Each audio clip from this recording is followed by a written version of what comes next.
परिषदेला उपस्थित राहिलात त्याबद्दल सर्वप्रथम मी आपलं या ठिकाणी मी आभार मानतो आणि सर्वांना नमस्कार।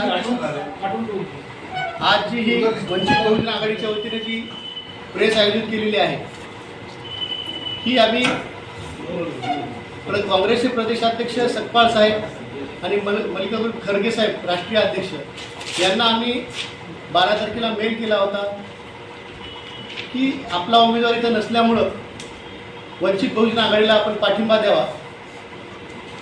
त्यांनी त्याबद्दल काही उत्तर दिलेलं नाही आणि आज आपण पाहता की त्यांनी ज्यांना समर्थन दिलं होतं ते भाजपच्या आघाडीचे जे शिंदे गटामध्ये त्यांनी आज प्रवेश केलेला आहे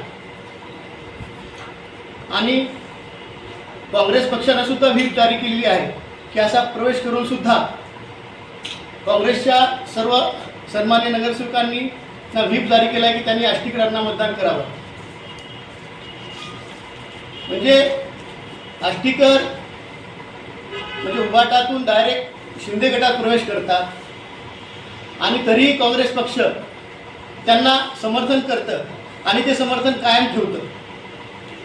आज भाजपच्या विरोधात कोणीच लढायला तयार नाही, इथली काँग्रेस सुद्धा नाही, कारण आम्ही त्यांना वेळोवेळी विनंती केली होती। आज तर परिस्थिती ॲटोमॅटिक आली होती की आष्टीकरांनी प्रवेश केल्यामुळं काँग्रेसला या धर्मांध शक्तीला किंवा या RSSला जर हरवायचं असेल भाजपला तर त्यांच्याकडे वंचित बहुजन आघाडीचा पर्याय होता आणि देशाला एक मेसेज देता आला असता की आम्ही BJPच्या विरोधात आहोत। आज ती संधी त्यांनी गमावलेली आहे।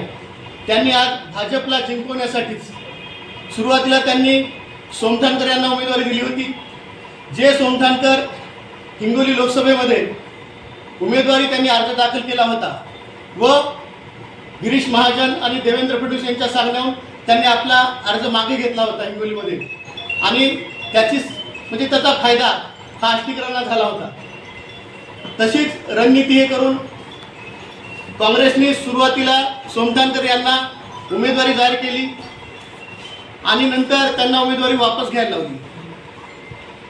म्हणजे ही काँग्रेस ही BJPची A to B म्हणजे अशी टीम B टीम आहे का? कारण वेळोवेळी काँग्रेस कुठल्या इलेक्शनला आम्हाला म्हणतं वंचित आघाडी भाजपची B टीम आहे। आज परिस्थिती नांदेडला म्हणजे भाजपला हरवायचं सगळ्यांनी मिळून ठरवलं असतं तर ते शक्य झालं असतं। त्यांनी त्यांचा उमेदवार ठेवला नाही आणि जो उमेदवार त्यांनी त्यांना पाठिंबा दिला ते आज शिंदे गटात प्रवेश करत आहेत। म्हणून आमची आपल्या माध्यमातून सांगू इच्छित आम्ही की या भाजपच्या विरोधात खरं तर कोण लढत असेल तर श्रद्धेनेते बाळासाहेब आंबेडकर वंचित बहुजन आघाडी लढत आहे आणि आम्ही उद्यासुद्धा वोटिंग आहे। आम्ही सेक्युलर जे वोट आहेत ज्यांना लोकशाही प्यारी आहे अशा सर्व मतदारांना आम्ही आव्हान करतो आपल्या माध्यमातून की त्यांनी धर्मांध शक्तीला रोखण्यासाठी तर या दोघांची तर युती झालेलीच आहे, हे क्रॉस वोटिंग करणारच आहेत। जे जे संविधानाला मानतात लोकशाहीला मानतात त्यांनी आम्हाला वंचित बहुजन आघाडीला मतदान करावं हीच आम्ही आपल्या माध्यमातून त्यांच्यापुढे पोहोचण्याचा प्रयत्न करत आहोत। भाजपच्या राजकारणाचं परिणाम हे सर्वसामान्य जनतेच्या खालच्या थरापर्यंत जनता भोगत असताना आज देशभरातून भाजपची जी काम करण्याची पद्धत आहे की आता निवडणुकीमध्ये भाजपला हरवू नये म्हणून वोटरचं यादीमध्ये घोटाळा आहे, मतदानाच्या प्रक्रियेमध्ये अनियमितता आहे, 6 वाजल्याच्या नंतर झालेल्या मतदानाचं कुठेही रेकॉर्ड नसणे ज्याच्या विरोधात हायकोर्ट सुप्रीम कोर्टापर्यंत आदरणीय बाळासाहेब लढलेले आहेत आणि EVMचा घोटाळा तर सर्व ज्ञात आहे।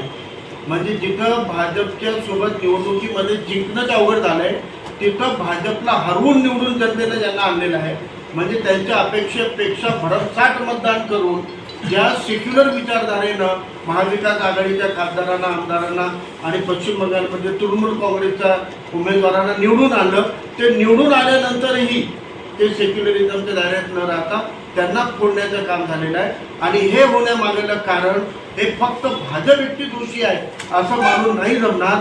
तर भाजप एकटी दोषी नसून तर भाजपच्या गळाला लागणारे हे लोक ज्या पक्षात आहेत त्या पक्षश्रेष्ठींचं उमेदवार निवडीच्या निकषापासून पक्ष चालवण्याचा धोरण जबाबदार आहे. आम्ही महाविकास आघाडीसोबत सर्व लोकांचा आग्रह होता की वंचित बहुजन आघाडीनं युती केली पाहिजे लोकसभेच्या वेळेला, सगळ्यांचा आग्रह होता. आणि त्या काळामध्ये जेव्हा आम्हाला तिथं बोलवण्यात आलं तेव्हा आम्ही हे पत्र दिलेलं आहे. या पत्राची तारीख फेब्रुवारी महिन्याची आहे. 28 फेब्रुवारी 2024ला आम्ही हे पत्र दिलं होतं महाविकास आघाडीला. त्या पत्रामध्ये आम्ही 3 अटी ठेवलेल्या होत्या. त्या 3 अटीमधली महत्त्वाची अट मी फक्त तुम्हाला सांगणार आहे.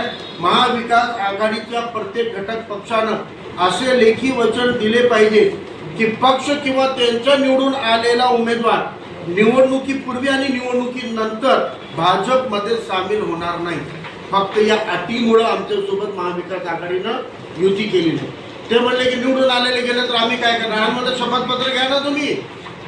उमेदवारीचा तिकीट देण्याआधी त्यांचं शपथपत्र घ्या की आम्ही निवडून आलो तर 5 वर्ष आम्ही महाविकास आघाडीमध्ये राहून आम्ही निवडून आल्यानंतर भाजपमध्ये जाणार नाही, असं एक शपथपत्र घेऊन तरी कमीत कमी त्यांनी घेतलं ठेवलं असतं तर आज काहीतरी त्यांच्या हातामध्ये सूत्र राहिले असते. राजीनामा लिहून घ्यायला पाहिजे होतं, शपथपत्र लिहून घ्यायला पाहिजे होतं. पण फक्त आम्ही अट टाकली म्हणून महाविकास आघाडीनं वंचित बहुजन आघाडीला महाविकास आघाडीसोबत घेतलेलं नाही.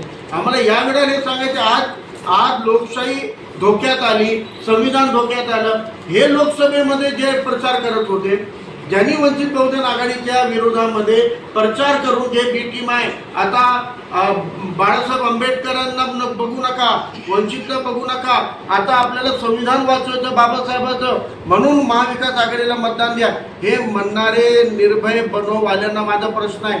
तुम्ही मदत करून तुम्ही प्रचार करून यांना निवडून आणलं होतं ना. आता हे जे 6 लोक गेलेले आहेत आणि भविष्यामध्ये जे जाणार आहेत याची जबाबदारी तुम्ही घेणार आहात. जनता फसली पण जनतेला फसवलं कोणी.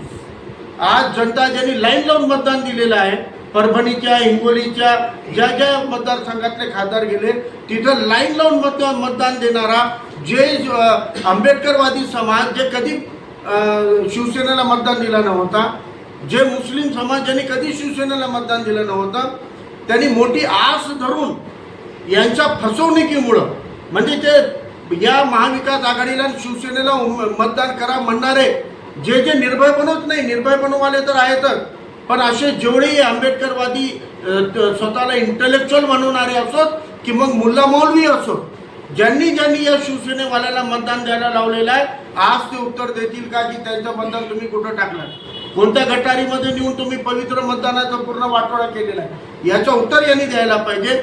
ही मागणी आज आम्ही इथं करत आहोत. आणि असं नाही झालं तर भविष्य जर वाचवायचं असेल, आज संधी आहे. नांदेड आणि अमरावतीला एक संधी आलेली आहे की आम्ही भाजपची दादागिरी सहन करणार नाही, आम्ही लोकशाही आणि संविधान वाचवणार आहेत.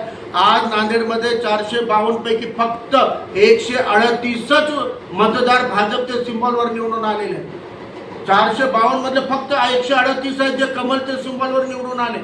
आणि बाकीचे जे पक्ष आहेत, अजित पवार गट असो, शिंदे गट असो, राष्ट्रवादी असो, काँग्रेस, सगळे म्हणले ना भाजपच्या विरोधात. महानगरपालिकेमध्ये अजित पवार गट विरोधात लढला की नाही लढला बीजेपीच्या, एकनाथ शिंदे गटातले लोक विरोधात होते की नव्हते, अर्ध्याहून जास्त डबल उमेदवारी झाली की नाही झाली.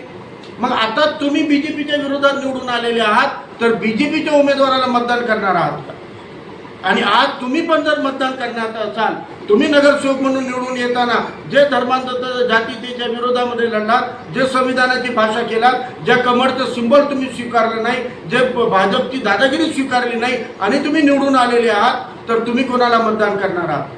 आता तुम्ही लोकांना म्हणत होते संविधान वाचवा, आता निवडून आलेल्या नगरपंचायत, नगरपालिका, महानगरपालिकेच्या या नगरसेवकांना आता त्यांच्या हातामध्ये कमान आहे. तुम्ही संविधान वाचवणार आहात का, तुम्ही लोकशाही वाचवणार आहात का, तुम्ही सेक्युलर पक्ष वाचवणार आहात का. जर वाचवणार असाल तर नांदेड आणि अमरावतीमध्ये आम्ही पर्याय दिलेला आहे. गुप्त मतदान आहे, जाहीर मतदान नाही.